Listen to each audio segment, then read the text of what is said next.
I bought this house for 5,000 euros and I never thought I would get this far. Yesterday we removed a ridiculous amount of trees and brush. Unfortunately, we left a big mess. So today the volunteer boys came back to clean it all up. And there was a lot of ground to cover. One of the boys had brought us some lunch that he baked, so that was a great start to the day. Then it was onto the hillside just below the house. Most of the debris we cut down the day before got caught here. We found some interesting things. There's grapes growing down there?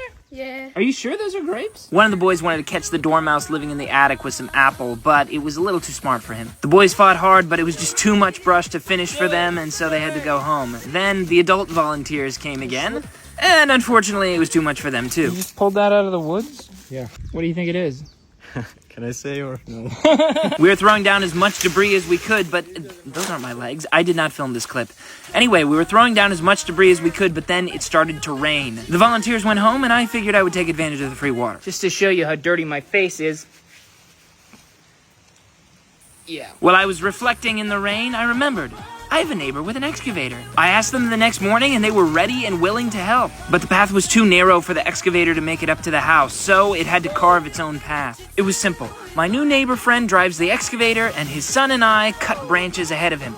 Tiny little chainsaw. You broke the chainsaw? Okay, it seemed simple. We went back down the trail to the workshop/chicken coop, and his grandpa helped us fix the chainsaw. We hiked back up the path, and that excavator was unstoppable. I've got so much footage of this thing. It's so cool. Our tread slipped off. Back down the trail we go. Okay, we got the chain. Now it's back up the path. We took a quick break. The sun was brutal, and we deserved it. Then we got to work on fixing the tread. I guess it's easy when you know how to do it. Boom. Then, of course, 3 more people showed up who I had never seen before. I told them to change clothes and put them straight to work. Of course, that was the reason they came, and to take a few videos. We still had plenty of daylight, and the excavator had finally reached the house. And you better believe it started putting in the work that nothing else could. Now it just had to reach the back of the house to remove the stumps we left behind. There's one, and there's one, and there's one, and there's one. Of course, this was no problem for this kind of machinery. It tore out the stumps, then we threw them off the hill and piled them up. At least the machine gave us a little bit of work to do. This is the biggest one. Now this one required a methodical approach. Focus.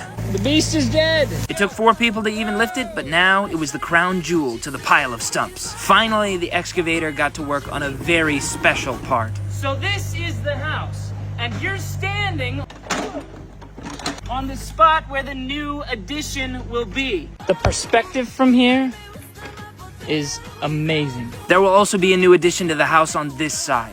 Follow this page to see what happens next.